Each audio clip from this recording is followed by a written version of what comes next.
दोस्तों नमस्कार, आप सभी का स्वागत आपके अपने YouTube channel RNS education news में। दोस्तों इस वीडियो में बात करने वाले हैं नर्सिंग और पैरामेडिकल भर्ती 2023। तो काफ़ी समय हो गया है, कोई भी वीडियो हमने अपलोड नहीं किया। वजह बिल्कुल साफ है कि कोई अपडेट था नहीं, और परेशान करने का हमारा कोई मकसद होता नहीं है कि बेवजह ही वीडियोज ला करके आप लोगों को बेवजह हम परेशान करें, ऐसा इंटेंशन है नहीं। सिर्फ और सिर्फ अच्छी और प्रामाणिक जानकारी देना हमारा मकसद है, और उसी मकसद को फॉलो अप किए हुए हैं पिछले 7 सालों से। तो नर्सिंग और पैरामेडिकल भर्ती 8 कैडर की भर्ती, जिसमें से 3 की नियुक्तियां हो चुकी हैं, और ईसीजी डेंटल और नेत्र सहायक की जो है उसके 6 मई तक आप लोग ज्वाइन कर सकते हैं, जिन्होंने ज्वाइन नहीं किया था आचार संहिता की वजह से। तो दोस्तों सीफू की सुस्त चाल, बेरोजगार बहाल, सिस्टम की कारगुजारी, नौकरी पर भारी, भूल जाओ जल्द नियुक्ति, और अब ये करना होगा, चल क्या रहा भर्तियों को लेकर के वो आप लोगों को से चर्चा करने वाले हैं। और साथ में एक और मैसेज देना चाहूँगा इस वीडियो के मार्फत से कि आखिरकार जो है कि भर्तियों को लेकर के क्या चल रहा है और क्या आप लोगों को करना चाहिए, वो इस वीडियो में जानेंगे। तो कंप्लीट वीडियो जरूर देखें, बिल्कुल आपको सुनना है, स्किप बिल्कुल भी मत करना। तो साथियों, आप लोगों की जानकारी के लिए बता दूं, सीफू के द्वारा लैब टेक्नीशियन और रेडियोग्राफर, ठीक है, इनके अनुभव अभी तक वेरीफाई नहीं किए गए हैं। कुछ संख्या है जो इनकी अभी रह गई है, यानी कि वजह साफ है कि लगातार मार्च के महीने में, यानी कि 20-21 मार्च से लैब टेक्नीशियंस के जो हैं ये जो प्रमाण पत्र हैं अनुभव के, वो चेक करना शुरू किए गए थे। और रेडियोग्राफर के उससे पहले से चल रहे थे, लेकिन संबंधित जो एमएचओ हैं, या फिर मेडिकल कॉलेज प्रिंसिपल हैं, या फिर पीपीपी मोड के ठेकेदार लोग हों, या जो भी ऑथराइज हों, जो 17-18 प्रकार के अधिकारी हैं, पीएमओ, सीएमएचओ, मेडिकल कॉलेज, जो भी हैं, वो सब के सब क्या है, थोड़ी सी लापरवाही बरत रहे हैं, और लापरवाही का खामियाजा भुगतना पड़ रहा है हजारों बेरोजगार चयनित युवाओं को जो इन भर्तियों में चयनित हैं। तो साथियों, लैब टेक्नीशियन का 20-21 मार्च से शुरू हुआ था, और अप्रैल गुजर गया पूरा, आज 29 तारीख है, कल 30 हो जाएगी। तो भी अभी लैब टेक्नीशियन के में 2-4 दिन का समय लग सकता है, या 5-7 दिन का भी लग जाए, ठीक है साथियों। इसी तरीके से रेडियोग्राफर में कुछ बाकी हैं। अब बात आती है साथियों एएनएम्स की, ठीक है। एएनएम्स का कब होगा? अब एएनएम का लेटर आएगा। अब एएनएम का लेटर मुझे लगता है अभी 5-7 दिन, 8-10 दिन इसमें लग सकते हैं।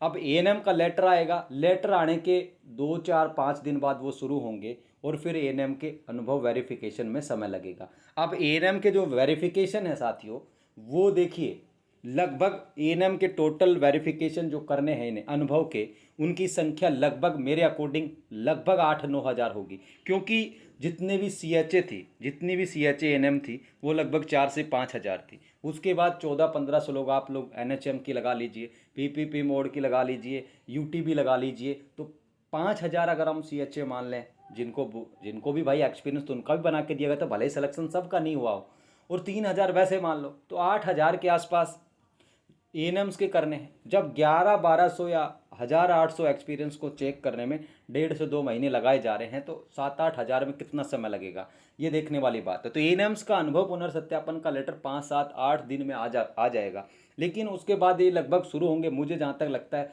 15-20 मई के आसपास शुरू करने का इनका इरादा है, ठीक है। 15 से हो जाए, 17 से हो जाए, ऐसा अप्रोक्सीमेट सुनने में आ रहा है। अब साथियों, ये तो होंगे एएनएम्स की बात। अब एएनएम्स के में कितना समय लगेगा, वो देखिए सीफू जाने, चिकित्सा विभाग जाने। जल्दबाजी में करेंगे तो बेहतर होगा, ज़्यादा समय लगा, इस तरीके से लापरवाही की गई तो कितने महीने लग सकते हैं, अंदाज़ा खुद लगा लीजिए। दूसरा यहाँ पर नर्सिंग ऑफिसर, सीफू ये चाहता है, चिकित्सा विभाग ये चाहता है कि नर्सिंग ऑफिसर के हों एएनएम्स के बाद में, ठीक है, नर्सिंग ऑफिसर के हों एएनएम्स के बाद में।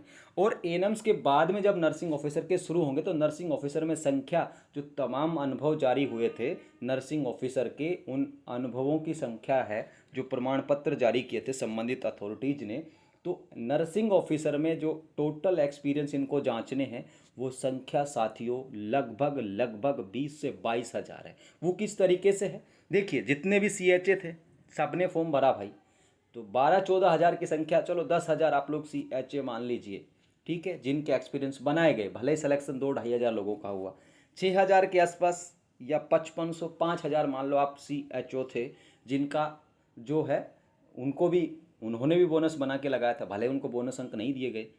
तो 10 हज़ार सी एच ए, 5 हज़ार सी एच ओ, 15, और 5 हज़ार लोग जो है आप 108 U T B, N H M, RMRS, ये तो तमाम तरीके के A to Z चीज़ें होती हैं। 5,000 आप ये मान लो यार, 21,000 तो आप लोगों के सामने है मोटा मोटी तौर पर। तो 21,000 एक्सपीरियंस ये हो जाते हैं, ठीक है। तो 21,000 में कितना समय लगेगा, एएनएम्स के 7-8 हज़ार या 9,000 में कितना समय लगेगा, अंदाज़ा खुद लगा लो। और चाल इतनी ढीली है ना इनकी, इतनी सुस्त है ना दोस्तों, कि इनकी चाल के सामने तो जो चींटी चलती है ना, धीरे धीरे धीरे धीरे धीरे धीरे चींटी की चाल से चल रहा है। और यहाँ पर रफ्तार चाहिए बिल्कुल घोड़े वाली, ठीक है ना, हाई स्पीड, जो बुलेट ट्रेन की जो स्पीड होती है ना, उस स्पीड से इनको काम करना चाहिए। लेकिन सिफू की सुस्त चाल और बेरोजगार बहाल। और ये इस तरीके से भी हुआ है कि अगर ये चीज़ें पहले सॉर्ट आउट की जाती, यानी कि जब अक्टूबर में लिस्ट आई थी, अगर उस टाइम पे कुछ लोगों ने अड़ंगा नहीं लगाया होता तो ये चीज़ें आज देखने को नहीं मिलती। लेकिन नर्सिंग और पैरामेडिकल में यूनिटी का बहुत अभाव है, यानी कि एकजुटता नहीं है। लोग एक दूसरे की टांग खींचते हैं, लोग एक दूसरे का हाथ खींचते हैं, पैर खींचते हैं। इस वजह से तरह तरह की चीज़ें सामने आ जाती हैं। अब साथियों, ये तो हो गई इनकी बात। फार्मासिस्ट का जो प्रोविजनल लिस्ट है साथियों, वो लगभग जून जुलाई में ही आने वाला है, जून में आ जाएगा फार्मासिस्ट की मैं बात करूं। अब बाहरी राज्यों की जो जांच है साथियों, इन तमाम भर्तियों में बाहरी राज्यों के लिए टीमें गई थी। कुछ जगह से ये डेटा लोग ले आए हैं, कुछ जगह से इनको इशू आया किसका, कि भाई देखिए मेरे पास एक चीज़ है, ठीक है, मेरे पास मान लो ये एक मोबाइल है, आप लोग देखने के लिए आए कि साहब मोबाइल बेचना है, तो मैं कहूँगा हाँ भाई बेचना है। अब आप कहो कितने रुपए में, मैं कहूँगा भाई 5,000 रुपये में। अब आप लोग क्या है कि 5,000 रुपये मेरे पास लेके नहीं आए, ठीक है, मैं तो भाई नगद पैसे लूँगा तुमसे। तो क्या हुआ साथियों, कुछ लोग जो है, कुछ स्टेट्स की जो नर्सिंग काउंसिल है, उन्होंने क्या किया, ये लोग चले गए डाटा इनको दिखा दिया। अब इनको डेटा भी लेके आना था कि एक्चुअल में जितने बंदों ने यहाँ से पढ़ाई की है क्या वो सही है गलत। तो उन्होंने डाटा देने से मना किया। उन्होंने कहा भाई पहले पैसा दो। जिस तरीके से आप लोग मेरे पास मोबाइल लेने के लिए आ गए, पैसे लाए नहीं, बात कर ली 5,000, तो मैं तो कहूँगा 5,000 पहले लेके आओ। तो इस तरीके से कुछ स्टेट्स की जो जांच है इस वजह से रुकी हुई है कि वो डेटा लेने के लिए पैसे मांग रहे हैं वो लोग, संबंधित जो काउंसिल है वो। अब उनको पैसा भेजे कौन भाई, अब जो बाबू लोग गए वो तो अपनी जेब से भरने से रहे, क्योंकि इस तरीके से होगा भी नहीं। तो सिफू भरे उनका पैसा या चिकित्सा विभाग भरे, तो वो उस वजह से कुछ स्टेट्स की जाँच जो है पेंडिंग है अभी। अब साथियों ये बाहरी राज्यों की भी चल रही है। अब फार्मासिस्ट का मैंने बता ही दिया, एएनएम्स के जो हैं 8-10 दिन के अंदर लेटर आएगा। अब लिस्टों की सूचना, ठीक है, रेडियोग्राफर लैब टेक्नीशियन, अभी रेडियोग्राफर लैब टेक्नीशियन का काम अभी भी बाकी है। अभी कितने दिन लगाते हैं, और 5-7 दिन लगा दिए, 10 दिन लगा दिए, तो आप लोग मान के चलो कि फिर लिस्ट भी बनाना शुरू करेंगे। लिस्ट बनाना शुरू करेंगे, उसमें भी समय लगेगा। इतने में मतलब लगता है कि जून आ जाएगा आराम से। आचार संहिता जो है 4 जून को जो रिजल्ट्स आएंगे लोकसभा इलेक्शन 2024 के, वो आ जाएंगे। तो उसके बाद मुझे लगता है पॉसिबिलिटी बनती है, अगर लैब टेक्नीशियन और रेडियोग्राफर के जो एक्सपीरियंस बाकी रह गया तो उनको अगर अगले 10 दिन के अंदर नहीं निपटाया गया, तो ये मान के चलो इन दोनों की लिस्ट भी, मुझे लगता है, ऐसा लगता है कि ये जून में अंत तक ही आने की संभावना बनती है, ठीक है, यदि एक्सपीरियंस में और 10 दिन लगाए। क्योंकि 10 दिन लगाने के बाद ऐसा तो है नहीं कि 24 घंटे में सिर्फ लिस्ट बना देगा, बिल्कुल भी नहीं होगा। 5-7 दिन को उसमें समय लगेगा। फिर अगर ये लोग परमिशन वगैरह मांगेंगे तो उसमें भी समय लगेगा। फिर एक से इलेक्शन कमीशन कहेगा कि अब तो 10 दिन की बात है, 10 दिन बाद आप लोग कर लेना, ठीक है। तो कुल मिलाकर के अभी असमंजस की स्थिति पूरी तरीके से बनी हुई है। अब नर्सिंग ऑफिसर और एएनएम्स के अनुभव पुनर्सत्यापन में समय कितना लगेगा ये वक्त बताएगा। बहुत ज़्यादा काम है, बहुत ज़्यादा प्रोसेस इनको पूरी करनी है। अब आप लोगों के लिए क्या है साथियों, देखिए दोस्तों, आप लोगों ने एलटी और आरटी के अनुभव रीवेरिफिकेशन को देख लिया, कितना समय लगाया गया, अब भी लग रहा है। लेकिन नर्सिंग ऑफिसर यानी कि एनओ जो है आप लोगों का, नर्सिंग ऑफिसर और एएनएम, अगर इनका पुनर्सत्यापन एक साथ हो जाए, ठीक है, तो आप लोगों के लिए सहूलियत हो सकती है। वो किस लिए हो सकती है, मान लो एएनएम्स के मान लो आ रहे हैं लोग, जैसे सीएमएचओ के बाबू लोग वगैरह आ रहे हैं, और इधर एनओ के भी, तो एक सिस्टम ये है कि दोनों के साथ करेंगे। मान लो दोनों की टीमें साथ आ जाएं, जैसे सिफू में, तो मान लो एएनएम्स की कई कुछ जगह से मान लो 200 एक्सपीरियंस ये लोग लेके आ रहे हैं, और एनओ के भी अगर मान लो वहाँ से 400 बने और इनके पास 100 कंप्लीट है, तो 200 के साथ 100 एक्सपीरियंस एक साथ एनओ के भी जच गए, ठीक है।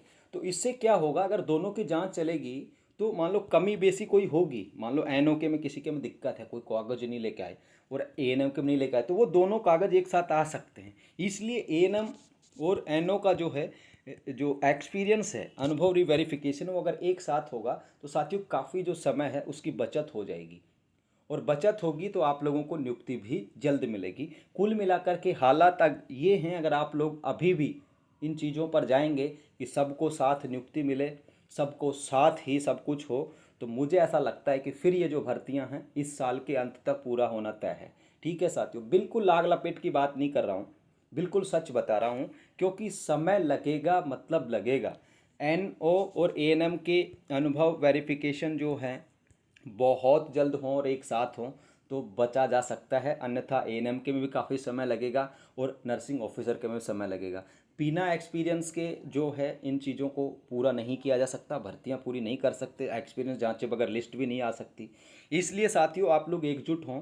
और अब देखिए चुनाव राजस्थान का हो चुका है, आप लोगों को अब क्या करना है, एकजुटता दिखानी है। एकजुटता का मतलब ये है सब लोगों को प्रयास शुरू कर देने चाहिए, और जिसका काम जो हो चुका है, ठीक है, जिसका काम जो हो चुका है उसको नियुक्ति दी जानी चाहिए। मतलब कहने का तात्पर्य ये है, सीफू जल्द काम करे, तमाम कामों को जल्द से जल्द निपटाए, और उसके बाद भी भाई किसी की डिग्री की जांच रह गई, डिप्लोमा की जांच रह गई, एक्सपीरियंस की जांच रह गई, फलाने की जांच रह गई, धमकाने की जांच रह गई, तो फिर उसको होल्ड कर दो।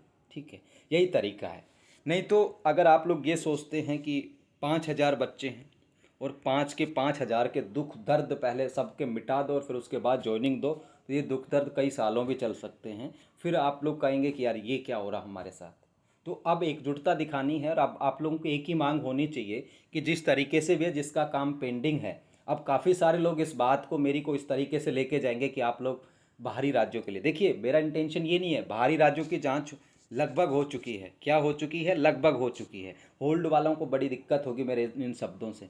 देखिए मैं नहीं चाहता कि होल्ड वालों को नियुक्ति ना मिले, ठीक है, मैं भी चाहता हूँ सबको नियुक्ति मिले, एक साथ मिले, लेकिन अगर देखिए अगर 100 लोग, मान लो 100 लोगों की जांच नहीं हुई, ठीक है, या फिर उनके एक्सपीरियंस मान लो नहीं वेरीफाई हुई है, तो 100 लोगों की मान लो जांच नहीं हुई, तो 100 लोगों के पीछे 5,000 8,000 लोगों को रोकना भी गलत है। तो उन 150 को होल्ड पे भी रखा जा सकता है, और ऐसा किया गया है, ऐसा 3 भर्तियों में किया गया है। किसमें? 3 भर्तियों में किया भी है। आप लोगों को ध्यान होगा ईसीजी, डेंटल और नेत्र सहायक में जिन बाहरी राज्यों की जांच नहीं हुई थी उनको फिर से होल्ड करा था। जिनके एक्सपीरियंस 1-2 के उस लिस्ट में आप लोग देखोगे, जिनके एक्सपीरियंस नहीं सत्यापित हुए तो उनको भी होल्ड किया गया था, फाइनल लिस्ट में उनको नियुक्ति भी नहीं दी गई। तो जब उन भर्तियों में ऐसा किया गया तो इनमें क्यों नहीं हो सकता? मैं ये नहीं कह रहा कि भाई सब होल्ड वालों को रोक दो, नहीं भाई, जिसका होल्ड रखा था, जिसकी जांच होगी, उसकी डिग्री डिप्लोमा सही, उसको शामिल कर लो। जिसकी नहीं हुई, जिसका कोई इशू फिर भी आ रहा है, तो उनको होल्ड रखा जा सकता है। जिनके एक्सपीरियंस नहीं जचे गए, ठीक है, तो उनको रखा जा सकता है। तो अल्टरनेट तरीका ये है। अब ये जिद छोड़नी होगी सभी लोगों को कि भाई सबको एक साथ दो, ठीक है। जिनका काम हो चुका है, जो होल्ड पे था भाई, उसकी डिग्री जांच ली, सही है, तो उसको शामिल कर लो नियुक्ति में, फाइनल लिस्ट में। जिसकी नहीं हो पाई उसको रख दो होल्ड पे, जब होगी तब दे दी जाएगी। तो ये पूरी बात है साथियों, एकजुट होकर के आप लोग जो है, अब आप लोगों को काम करना है। जल्द से जल्द 1 या 2 तारीख को आपके जो साथी हैं वो कुछ सीफू में मिलने वगैरह का प्रोग्राम या इस तरीके का प्रोग्राम करें, तो वहाँ भी आप ज़्यादा से ज़्यादा संख्या में पहुँचे और उन लोगों के साथ खड़े हो जाइए। ठीक है साथियों, ये पूरी बात है। अभी फ़िलहाल लिस्ट जो वगैरह है, मुझे ऐसा नहीं लगता कि इन 4 जून से पहले कोई लिस्ट आए, ठीक है, क्योंकि समय लगेगा। 4 जून के बाद ही कुछ चीज़ें होंगी। और एएनएम और नर्सिंग ऑफिसर, ठीक है भाई, इनका तो देखिए अनुभव वेरिफिकेशन पर निर्भर करेगा। जितना जल्दी अनुभव वेरिफिकेशन होगा उतना जल्द लिस्ट आने की पॉसिबिलिटी बनेगी। फार्मासिस्ट की मुझे लगता है जून में आ जाएगी, और लैब टेक्नीशियन और रेडियोग्राफर की अगर अनुभव पुनर्सत्यापन अगले और 5-7-10 दिन चले गए तो ये भी मुझे लगता है जून अंत तक ही आएगी। ठीक है साथियों, ये पूरी खबर है। नर्सिंग ऑफिसर के अनुभव रीवेरिफिकेशन का जो पत्र है वो 8 से 7 दिन के अंदर, 10 दिन के अंदर आ जाएगा, और उसके बाद शुरू होंगे। ऐसा लगता है कि 10-12 मई से 15 मई से शुरू हो सकते हैं एएनएम के। लेकिन मैं चाहता हूँ और कि नर्सिंग ऑफिसर के भी अनुभव है एक साथ हों, ज़्यादा से ज़्यादा हों, जल्द से जल्द हों, ताकि नियुक्तियां जल्द हो सकें। बाकी तो दोस्तों देखिए, घर बैठ करके ख्याली पुलाव आप लोग पका सकते हैं। दिन में सपने देखना गुनाह नहीं है, रात में भी देखना गुनाह नहीं है। किसी भी तरीके से आप लोग देखिए। मेरा मकसद था आप लोगों तक जानकारी पहुंचाने का, और जो अच्छा लगा वो मैंने बोला है इस वीडियो में, ठीक है। ना किसी से हम कुछ कहना और चाह रहे हैं कि भाई ये करना वो करना, सिर्फ और सिर्फ आप लोगों को सलाह दी है, मशवरा दिया है, एक साथ सारे खड़े हो जाओ।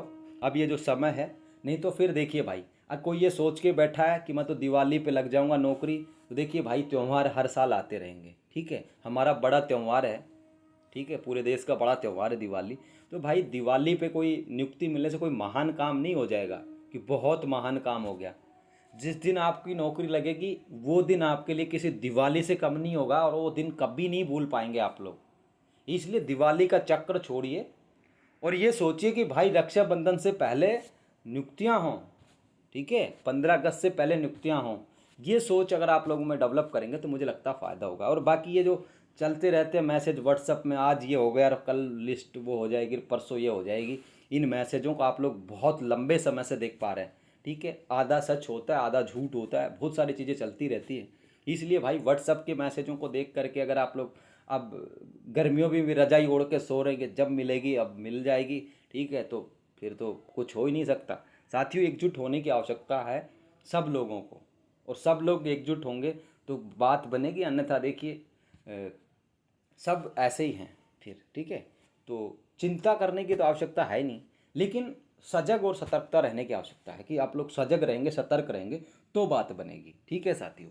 तो निश्चिंत होकर के, एकजुट होकर के 1 तारीख को या 2 तारीख को जो आप लोगों का जो है, टेलीग्राम पर मैं मैसेज पोस्ट कर दूंगा, ठीक है, किस तारीख को क्या कुछ होना है, उसमें ज़रूर पहुँचें और दबाव बनाएं अब, ठीक है, कि भाई काम करो जल्दी, नियुक्ति हमें जल्द से जल्द चाहिए, ठीक है साथियों। ये जानकारी थी आप सभी के लिए, चिंतित होने की आवश्यकता नहीं है। कट ऑफ्स जो अंक हैं साथियों, लैब टेक्नीशियन हो या रेडियोग्राफर हो या फिर नर्सिंग ऑफिसर हो, इनमें सब में डाउन होगी। मैंने एएनएम्स के लिए बताया था कि एएनएम्स में बढ़ सकती है, ठीक है, तो वो निश्चित तौर पर बढ़ेगी, कुछ पॉइंट्स बढ़ सकते हैं, वो मैंने बहुत बार बताया है। अब एग्जैक्ट पॉइंट कितने होंगे वो मेरे बस में नहीं है बताना कि कितना होगा। ये है कि 100 लड़कियां अगर ऐड होती हैं नई तो 0.40 है जो बढ़ जाएगा, ठीक है, 100 अगर हटती हैं तो 0.40 घट जाएगा। ये सारी चीज़ें हैं, यही नर्सिंग ऑफिसर में है, ठीक है। अब ये ना सोचे कि भाई जिनके 2% कम है उनका नंबर आएगा, बिल्कुल भी नहीं आने वाला। ये ना सोचे जिनके 4% कम है अब आ जाएगा, तो अपनी दूसरी तैयारी करो। लैब टेक्नीशियन रेडियोग्राफर में कुछ कम होगी, और जो एक्सपीरियंस जांचे जा रहे हैं उसमें भी काफ़ी एक्सपीरियंस जो है इस तरीके से मुझे लगता है कि फर्जी भी आ रहे हैं, क्योंकि दिन वगैरह कम हो रहे हैं, किसी के 3 साल हो रहे थे 10 दिन कम आ रहे हैं। अब जो एग्जैक्ट जो डेटा मिलान कर रहे हैं तो उनके 30 से 20 हो रहे हैं, 20 से 10 हो रहे हैं, तो ये भी कोई इशू है। कुछ लोगों की डिग्री डिप्लोमा में भी दिक्कत आ सकती है, तो वो अलग चीज़ें हैं, ठीक है, उन पर कभी बाद में बात करेंगे।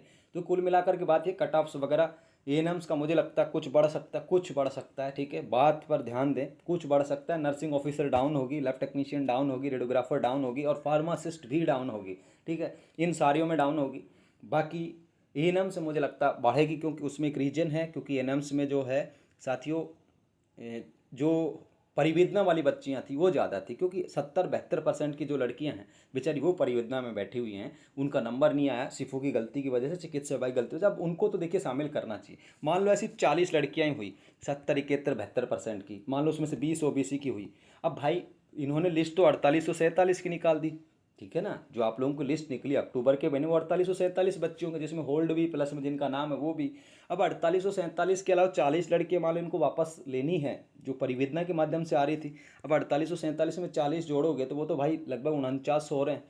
अब 49 तो पद नहीं है, तो कैसे होगा? या तो 4847 में जो 40 नई आ रही हैं उनकी जगह पुरानियों को हटाया जाएगा, तभी तो वो नयों को एडजस्ट करेंगे, क्योंकि पद संख्या बढ़ा नहीं सकते, 4847 रहने वाली है पदों की संख्या। तो जो नए आ रहे हैं उनको क्या करेंगे? नए आएंगे तो जो लास्ट में जो कट ऑफ पे जो बच्चे बैठे हैं, बच्चियां बैठी हैं, तो उनको बाहर होना होगा, निश्चित तौर पर होना होगा। इसमें ना मैं कुछ कर सकता, ना कोई और कुछ कर सकता, ना कोई आगे कुछ कर सकता। तो ये समझने की आवश्यकता ये है पूरी बात, ठीक है साथियों। लॉन्ग वीडियो हो गया, माफ़ी चाहूँगा। फिलहाल इस वीडियो में इतना ही दोस्तों, वीडियो को शेयर कर दीजिएगा। धन्यवाद। जय हिंद, जय भारत।